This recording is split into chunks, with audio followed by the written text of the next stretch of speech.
back, everyone. This is Used Car Salesman, GTA Failer. In our last vehicles video, we ended with that blood ring banger off in the distance. That's the one based on the Glendale. So this is a different blood ring banger. This one is based on the Oceanic. Different sponsors, different features. So let's take a look at what the wiki has to say as we zoom in on some of these largely inappropriate bumper stickers. The blood ring banger is evidently a vehicle modified for use in demolition derbies and as such is stripped down with added safety features as well as unconventional color schemes and racing numbers. It is used in the blood ring challenges. The vehicle is a variant of the Oceanic, being outfitted for demolition derbies. It typically features taped headlights, netting for the front compartment, roll bars on the rear window, and welded rear doors, thus reducing the capacity to 2 occupants, as well as either a regular painted roof or a black and white checkered one. The car is assigned a primary color for the rear/lower parts and a secondary color for most of the body and the regular roof. All right, so let's see how this blood ring banger does. I feel like the Glendale did not do well, and this one already has at least one pop tire on the back left. It might be the front left as well. Hard to know, but as I mentioned in the first vehicles video, the test drive typically ends pretty soon after I lose one or more tires. Let's see, so I'm a sitting duck here if any tanks come about. It seems like we're okay so far in terms of tanks, but I think we just lost some more tires. Taking a lot of damage from this cheetah behind me, VCPD cheetah. Here I'm trying to get a boost from the vehicle behind me. Not only does that make me go faster, but it also keeps me under control. Whereas if this guy pits me at all from the side of my vehicle, I just spin around and lose all my momentum. So the test drive is going okay, all things considered. Getting another boost from the VCPD cheetah behind me. I do like the 2 blood ring cars, and this one is quite a bit faster than the normal Oceanic that it's based on. All right, there's explodey stuff happening behind me. We're spinning out of control. There's a tank off in the distance. Oh, it's not even the tank that got me. It was the on-fire cheetah. Wasted. Next up is the Bobcat. The Oceanic blood ring banger has exactly 1 fixed spawn, right there where we saw it after you complete blood ring. The Bobcat has 0 fixed spawns. From the wiki, the Bobcat is a continually recurring range of 2-door pickup trucks, first introduced in GTA 3 and featured in nearly every game since then, with the only exceptions being GTA Advanced, GTA 5, and GTA Online. And here we've got triple Bobcat action. Look at that. I like the one with the kind of fake wood paneling. All right, in terms of the design, the Bobcat generally remained the same, being a compact 2-door pickup truck with a seemingly small body and a medium-sized bed with the corresponding tailgate. I'm looking for info on Vice City. This Bobcat resembles a 1983 to 1992 Ford Ranger with some minor influences from the 1981 to 1993 Dodge Ram D150. And a rear end appearing to be modeled on early models of the Toyota Hilux, Hilux, with the appearance of its taillights and the word Bobcat standing in for the word Toyota.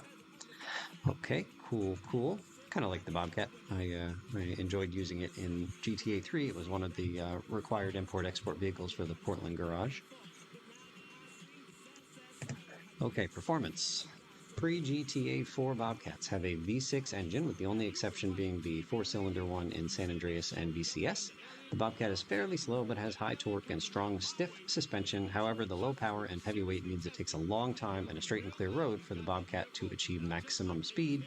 It is all-wheel drive and handles well on rough terrain, so it can be used for mild off-roading, but is inferior to the Patriot in this respect. Okay, good to know. All right, we're almost at the stadium here for our 6-star challenge. Okay, in GTA Vice City, the player can acquire a special black and red Bobcat during the mission Auto Side when the player is required to kill the 2 targets Marcus Hammond and Franco Carter in the parked Bobcat. Easiest way to obtain the truck is by killing the driver using a sniper rifle from afar, which forces the passenger to exit the truck instead of gaining control of the truck himself. And then you can take that special colored Bobcat. Oh, look out, there's a tank. Right, and that's the end of the road for the Bobcat. Next up is the Boxville, which again has no fixed spawn, so I have to grab one here in the wild. The Boxville is a multi-stop truck featured in both the 3D universe and HD universe, manufactured by Brute in the HD universe. In terms of design, the Boxville has a rather boxy design in all of its appearances and most closely resembles a Chevrolet or GMC step van that ranges from the late 70s to the early 1990s. The Vice City rendition is very bulky and large with small, thin wheels with different paint job conditions, being the Vice City model with the most faded paint job at the bottom.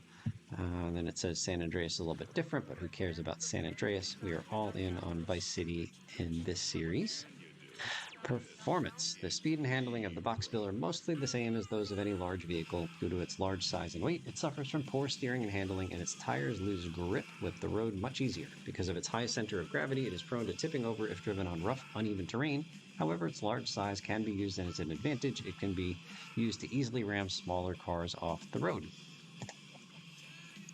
Okay. Looks like there's no variants of this thing, at least not in this game. No prominent appearances of this in any missions. Like I mentioned, no fixed spawns for this vehicle. And reading from the trivia section, the Boxville can be found in Rockstar's Manhunt, as well as a police utility van for the Carcer City Police Department that resembles this same vehicle. A white Boxville can be found in Rockstar's Bully, another game by Rockstar. It is a parked vehicle and plays no part in the storyline.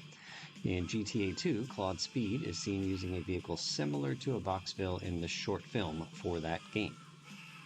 So the Boxville has done better on our test drive than I expected it would, but it is smoking and it seems like the end is near. While we wrap up this test drive with the Boxville, let me start railing about what is my least favorite vehicle during our two showroom videos that we've seen so far. Oh, did you see that that vehicle that was in the ground there? On the left-hand side, you can rewind it. Oh, look out. So here it is, gang, the burrito. I cannot recommend strongly enough that you not purchase the burrito from our showroom here. It took me literally 1 hour, 60 minutes of driving aimlessly around Vice City West in order to find this stupid burrito on the street. So obviously the burrito has no fixed spawns because otherwise I wouldn't have driven around for an hour. But I don't know if this car is just exceedingly rare or I just got unlucky. But anyway, all I could find is that it typically is found around Vice Point. So I went down to the south part of this island and drove around in some random vehicle for about 10 minutes and saw no burritos. And then I thought, all right, there's a gang burrito with a fixed spawn. It's over on Prawn Island. So I went over there and hopped in the gang burrito and then drove back over here to the Western Island in the hopes that being in a certain kind of burrito would make it so that another burrito, like a regular burrito, would be more likely to spawn. This is me just having a temper tantrum after an hour of wasting my time on this burrito. So yeah, so then I was in the gang burrito for 50 minutes and nothing until I started recording the footage here. But 50 minutes in the gang burrito, officer, you know I'm having a bad day here, right? Just like let me have this one. I'm just looking for a pass here. Oh, just brutal. Just brutal. All right, let's read about this stupid burrito. I can't believe that. Luck. Grumble, grumble. All right, the burrito, according to the wiki, is a recurring fan which appears in recurring van which appears in both the 3D universe and the HD universe, manufactured by Declasse. Okay, so the design, the burrito in Vice City, resembles a 1986 to 1993 Dodge Ram van, similar to the Rumpo in GTA 3 and Liberty City Stories. Yeah, I found plenty of Rumpos in the hour and even more ponies, but no burritos. Ugh, terrible. Also similar to the third generation Ford Echo line. Okay, it's depicted with a large front end, lower extensions, and concave panels on the lower side and the rear compartment. Fair enough. Might have a spoiler, might not. Yeah, I noticed those lights on the top. That's what I was looking for when I was driving around for an hour. Okay, it's a van, so it doesn't really drive all that well. It has the gang variant I mentioned. We'll see that one in a future vehicles episode. In the mission Guardian Angels, some Haitians will come in 2 vans full of the burrito, and one from the street, one from another alley. And in Dirty Lickens, a bunch of Haitians come with this van to kill the Cubans after killing most of the previous Haitians on the grassy area. The video here, we're moving on to the bus, but let me keep reading about the burrito here. Burrito literally means small donkey in Spanish and Portuguese, referring to its type of utility vehicle compared to the pony, which is another type of van. It might also be named after the food of the same name, that is the burrito. And then in Chinese, it says here the burrito is called, and then it's got two, I don't know, like Mandarin characters. But I'll translate this here. If you're a kid, stop watching now. Translates to Dick Master, hyphenated Dick Master. In the international Chinese release, it was also the working translation for Déclassé. Remember, that was the maker of this game. A vehicle resembling the burrito can be found in Rockstar's Manhunt 2. With the roof lights and spoiler installed, the burrito bears a strong resemblance to the van used in the 1980s TV show The A-Team. Oh, that's cool. So wrapping up with the burrito, if I think of it, just because this is currently my least favorite vehicle in the game at this moment, for the remainder of this series, like all the videos I have yet to make, if I happen to see a burrito on the street and I think of it, I will blow it up with lots of ammo. I'm still steamed. I'm on tilt here. All right, moving on to the bus. So the bus is kind of confusing. So this is called the bus in this game, and it's called the bus in the rest of the 3D universe. But then I think starting in GTA 4, and then from that point forward, what they called the bus in those games is like the public bus, like what you would imagine folks getting on to go to work. In the 3D universe, reading from the wiki, the bus retains the school bus design featured in the first GTA and in the early development of GTA 3, featuring a very generic design and taking styling from a wide range of decades. The shape of the hood resembles a 1980s International Harvester S series. Its slanted side windows may be inspired by the old GM New Look bus or flexible New Look bus. The rear is rounded, similar to most 1940s and 1950s bus designs. The bus is depicted with inward gliding doors. It says here on either side, but I think that there's... Oh, yeah, it is on either side, even in this one. An unusual layout for a commercial transport vehicle and may spawn with a variety of colors with a permanent gray secondary color. The portion around the windows is always a darker shade of yellow. Yeah, I don't know if they're talking about... Yeah, I'm in the 3D universe section, so I guess they're talking about the school bus. As you saw, the school bus had one fixed spawn in Vice City. Performance, I don't know, slow. The handling of the bus is slow and cumbersome, as one would expect, and the vehicle, although fairly tough, cannot readily knock other vehicles aside in the manner of the fire truck, or like the fire truck, the barracks OL, or the flatbed. Okay, good. And then continuing on, I don't see any variants in this game. I don't see any prominent appearances in missions. And here I'm just typing in the health cheat code and then the stars cheat code, the wanted level cheat code. And then I don't see any trivia here actually about the bus. So later on in this video we'll do the thing that I think of as a... Oh goodness, look out. That I think of as a bus, like the public transportation version of things, which is just called the coach in this game and in GTA 3. Yeah, so I could tell that this... oh, come on. Busted? Are you kidding? That's not how a test drive is supposed to end. All right, so if you want to get busted, purchase the bus from one of our showrooms today. Next up is the cabbie, which has no fixed spawns, but it does regularly spawn in several different locations here in Vice City. Like, for example, the parking lot between just north of the terminal at the airport. From the wiki, the cabbie is a 4-door taxi cab featured in both the 3D universe and the HD universe. In terms of the design, the cabbie is based on a checker taxi, namely the 1970s and 1980s models, considering the timelines of the games. It is generally depicted as the older counterpart of the taxi, which is another vehicle used for transporting folks in this game, and remain the same across all games, with fewer changes on the details and always carrying a traditional taxi sign on the roof. Yeah, so this is one of several vehicles that you can use. You can do the taxi driver side mission in this game. Other vehicles are the taxi and a Kaufman cab, and then once you do some of the Kaufman story, some of the Kaufman asset missions, then you get the zebra cab, which you can also use for doing taxi driver. All right, so let's give ourselves a bunch of stars and do this test drive. I should have done the test drive with a passenger. Should have just turned taxi driver on, just to give them a good time. Performance. The cabbie is generally slower and heavier than its more modern counterpart, the taxi. Its handling is also inferior. The vehicle is somewhat unstable under heavy cornering, and its wobbly suspension can make it prone to rolling over and losing control, especially when driving at high speeds or going over hills.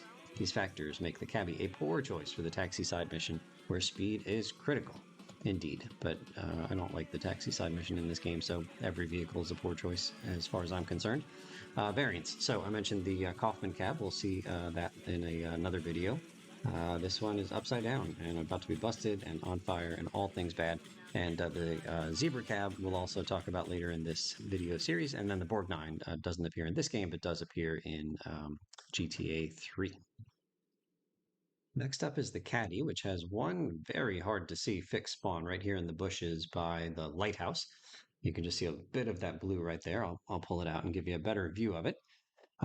So the Caddy is a golf cart in both the 3D universe and HD universe, manufactured by Nagasaki in the HD universe. All right, so I am going to do things a little bit different on our test drive here, because in order to do our standard test drive, I would have to drive this very slow Caddy all the way over to the opposite side of the map, the stadium, just to drive it back here, or at least as far as close to the lighthouse as I could before blowing up. And I just decided, you know what? Why don't we just do the test drive from here and see how close we can get to the stadium? So place your bets. See how much progress we can make in this Caddy. The Caddy in the 3D universe is seemingly based on early models of the Club Car Golf Cart DS, but with slightly altered front and rear ends. Yeah, you can see the bag of clubs in the rear of the Caddy. That's pretty cool. The Caddy sports a relatively compact body with rectangular headlights, square taillights, and a small rear bumper, while the front and sides have black sections at the bottom. The cabin is mostly open and features support frames with a front windshield and a square-shaped roof, as well as small handles beside the seats. Cool. And then the golf bag on the back. All right. The Caddy is one of the vehicles required for the Sunshine Autos import garage, and the Caddy has already done better than I expected it to, just by getting to the bridge here. I thought it would be run into by a tank pretty darn quick. Okay, no variants in this game. Prominent appearances in missions. Right. Okay, so in 4 Iron, that mission, it's an Avery mission, 4 caddies are parked around the driving range of Leaf Links, where the mission's target is playing. In Phnom Penh 86, 2 caddies will always spawn parked directly under the path of the helicopter in Leaf Links for some unknown reason. In Stunt Boat Challenge, the player must jump a ramp located in Leaf Links, passing over a caddy and 3 golfers. Yeah, I think it's actually the very first ramp, and it's a really funny scene in my opinion. And as I mentioned, this is required over at Sunshine Autos. Yeah, how is the Caddy doing so well here? Like, I feel like I've hardly been in danger, and we're more than halfway to the promised land over at the stadium. Awesome. Okay, trivia. A caddy in golf is someone who carries a player's bag and clubs from hole to hole, giving advice where needed. This references its purpose in the games where it appeared. In Vice City, the caddy that is located in the bushes is not visible before entering it. Well, if you get your camera just right, if you know it's there. Even if the player manages to see it in a helicopter, the caddy is still, quote, invisible. There's a bottom view camera from the helicopter? I had no idea. During the development of Vice City, the caddy was simply known as the golf cart, one word, golf cart. Let's see, and then some stuff about San Andreas, and then if hydraulics are installed on the caddy, so I guess that's other games like maybe San Andreas and some other ones, its body will levitate over the wheels once the hydraulics are activated, as the caddy lacks the model for axles with hydraulics. Awesome. Gang, we are so close. So close. We just have to get to the end of this road, a left, a right, and a left. Oh, leave me alone, leave me alone. Oh, goodness. All right, we're still in play. Sorry, sir. I'll give you a free round of golf for that accident. All right, so left turn here. Let's go. I think it's impossible to roll the caddy. Like, it always ends up back on its wheels. That's my understanding. Like, I mean, you can roll it, but it isn't possible to lose control and not be able to get it back on its wheels. Oh, good showing for the caddy. I recommend the caddy if you want to take one home with you today. Next up is the Cheetah, which has 2 fixed spawns, one right here over by the pier and another one over on Starfish Island. The Cheetah is required for the Sunshine Autos import garage. From the GTA 5 in-game description, forget the last 50 years of technological advancement and harken back to the golden age of driving before seatbelts, DUI laws, anti-lock brakes, and emasculating GPS systems with nagging female voices. A prototype sports car manufactured by Grotti in the early 1970s, this marvel of Italian engineering will overcompensate for just about anything, just like the Italians. Hey. Okay, the Cheetah is a supercar featured in both the 3D universe and HD universe, manufactured by Grotti. Yeah, sounds good. The vehicle closely resembles a 1984 to 1996 Ferrari Testarossa, with each game's version following the design of the corresponding era. So in Vice City, it resembles specifically a mid 80s Testarossa, and some of the other games that this Cheetah appears in, it resembles a different version, but it's always like a different year, but it's always a Ferrari Testarossa. Looking at the shape of the car, it appears to be a rear/mid-rear engine vehicle. However, when the hood is removed in GTA 3 and Vice City, the engine appears to be at the front, possibly due to programming limitations. The Ferrari Testarossa began sales in 1984, the year in which Vice City Stories is set. The first, quote, redhead didn't sell enough until 1985, and therefore, for the sake of having no irregularities about the comparison of the two cars, the developers of the game made the Cheetah scarce in Vice City Stories, spawning only in parking lots. That's really interesting.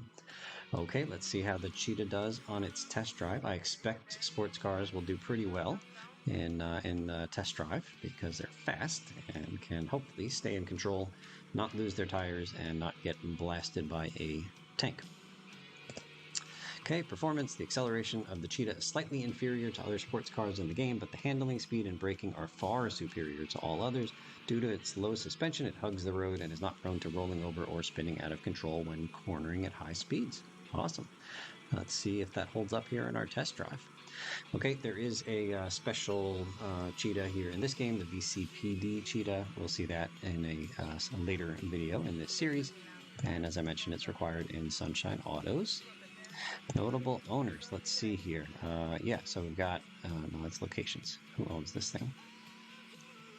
Let's try this again. Notable owners. Here we go. Lance Vance and Ricardo Diaz. Yeah, I thought there were two main characters that owned a Cheetah. That's pretty cool. So when Lance comes over to us to join us in some missions, he's oftentimes driving his Cheetah. And then you can often see a Cheetah in front of the mansion, Ricardo Diaz's mansion, for now. Okay, trivia. The car is named after the animal, this cheetah, with the same name, which is a type of feline capable of running at high speeds. This clearly refers to the car's superior performance in its class. When zoomed into the front grille of the pre-release Rocket, what is the Rocket? Is that what the Cheetah used to be called? It actually says Fiesta or Fasta, F-A-S-T-A, like faster, but spelled with an A at the end, Fasta. The Vice City Stories San Andreas renditions feature variations of wing mirrors. Okay, yeah, but who cares about those games? Yeah, Easter Basin, that's not this game. Vice City Stories, not this game. The inclusion of the Cheetah in Vice City is a reference to Miami Vice. This is also referenced by the artwork of the car, as well as the inclusion of the song Crockett's theme in the game, also from the movie. And gang, look at this. We have another winner on our test drive. The Cheetah did exceedingly well. And I think this one, we're going to go all the way off the end of this pier. Let's go. We lost a wheel, but who cares? We are living life. Awesome. Awesome, awesome. Next up, alphabetically, is the Coach, or the vehicle that everybody that I know calls a bus. But anyway, it's called the Coach here in Vice City, and it was also called the Coach back in GTA 3. The Coach has no fixed spawns, but they're common enough. You just have to hang out near any of a number of bus stops. And there's, yeah, like an unadvertised minigame that we can do with the Coach, which we will do in a very late game sort of post-mission video in this series. All right, let's grab it. Reading from the wiki, the Coach is a transport vehicle that first appeared in the 2D universe and was also featured in the 3D universe. And then, I mean, like this kind of vehicle was also featured in the HD universe, but I guess it became named the Coach, the bus at that point. Okay, the design in the 3D universe. Let's see. The Coach is essentially an older and square-shaped version of the GTA 3 model, being similar to 1990s MCI Coach models such as the 102-B3, but with the doors moved.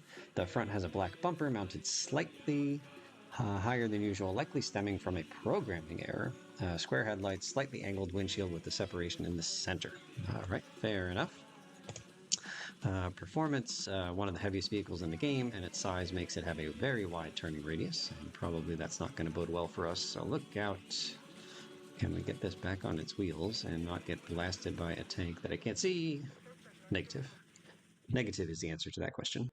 And just a couple of pieces of trivia. Vice City's Coach can be found in Rockstar's Manhunt as a wreck, The coach is the first vehicle seen in GTA Liberty City Stories. Um, and all coaches in the 3D universe, with the exception of San Andreas, do not feature a license plate. That sounds illegal.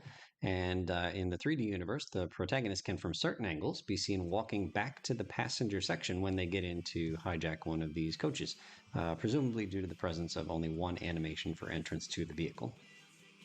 So we've been watching the Comet, which has 2 fixed spawns and is required at Sunshine Autos. The Comet is a recurring sports car that appears in both the 3D universe and the HD universe, manufactured by Pfister, like the German spelling, Pfister, Pfister. From the in-game GTA 5 description, you always wanted one of these in high school, and now you can have the car that tells everyone, yes, these are implants, on your head and in that dizzy tart next to you. Boom! You go, Tiger. Alrighty.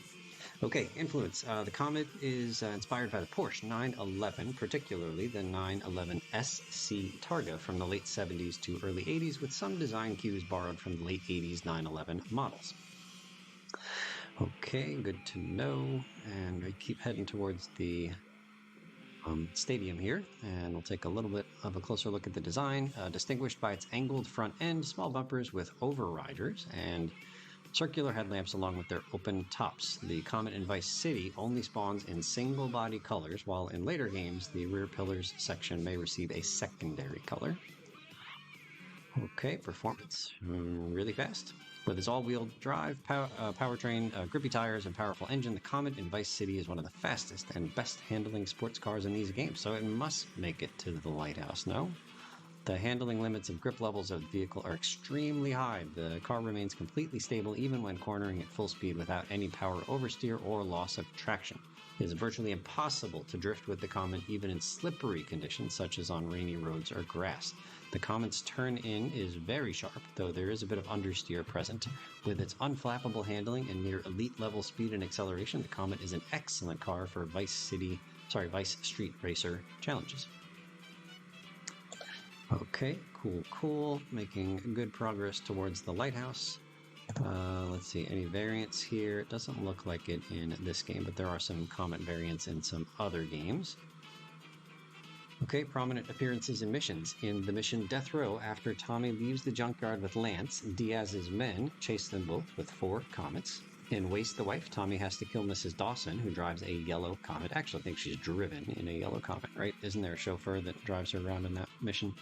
And as mentioned, required in Sunshine Autos. Okay, anything good in the trivia? The vehicle is named after an eponymous astronomical object which travels at high speeds, the Comet. This clearly refers to the Comet's reputation as one of the fastest vehicles. The Comet in the HD universe has its name badging font similar to the popular font in GTA 5, which is the Freestyle script. Let's see, something about San Andreas. The Comet and the Hermes are the only 2 civilian cars in Vice City without a license plate. Yeah, you can see no license plate in the back of this thing. And here I think I started to get cocky on my test drive. I said, I've got this, and I did not. I should have just driven a little bit further away from that tank. That's my bad. Last vehicle I have for you today is the Cuban Hermes. Doesn't that look awesome with the flames in the front and the black paint job underneath? It actually reminds me quite a bit of the Diablo Stallion from GTA 3, which was also painted black and had flames. In the Diablo Stallion, the flames were painted on the bottom. And then check out the flames coming out of the side exhaust pipes. That's pretty cool too. Reading from the wiki, the Cuban Hermes is a gang variant of the Hermes, which appears only in Vice City and Vice City Stories. The design is modified in the style of a hot rod with a flame decal and additional side exhausts. In Vice City, the Cuban Hermes is always painted in black, while in Vice City Stories, it appears in both light blue or white paint, not black. Just one note about the Vice City Stories version, it's still called the Cuban Hermes over there, despite the fact that the Cuban gang has been renamed Los Cabrones in Vice City Stories. That's interesting. Performance. In addition to the visual changes over the standard model, the Cuban Hermes also differs in performance. The engine of the car emits a different engine noise similar to a turbocharged vintage V8 engine, and the Vice City rendition will emit flames from the side exhausts when accelerating. Compared to the regular Hermes, the Cuban Hermes has faster acceleration, a tighter turning circle, and an all-wheel drive layout. It can perform quick J-turns on any surface, whereas other all-wheel drive vehicles can only do so on unpaved surfaces or in the rain. However, due to its heavy body roll and low ground clearance, it will scrape on the road during hard steering. Driving onto curbs can cause jolts, compromising stability and potentially causing a crash or rollover. Prominent appearances in missions. In the mission Guardian Angels, the Cubans will come to the alley in a Cuban Hermes.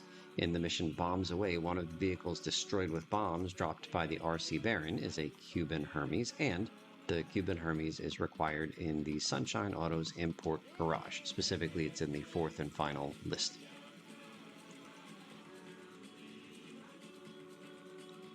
Okay, I don't see anything of note here in the trivia section, but in the bugs and glitches section, it says even though the Cuban Hermes has 4 exhaust pipes, which is unusual for a modified vehicle, only the side exhausts are used in terms of the flames coming out during acceleration.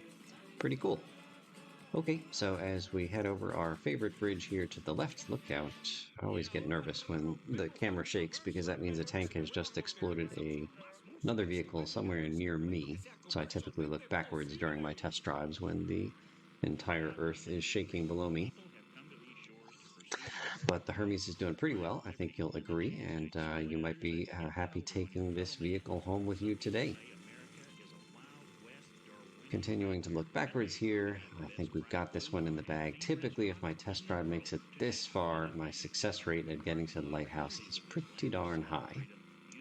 So we've got basically just one more left turn here. Look out, always trying to avoid the spike strips.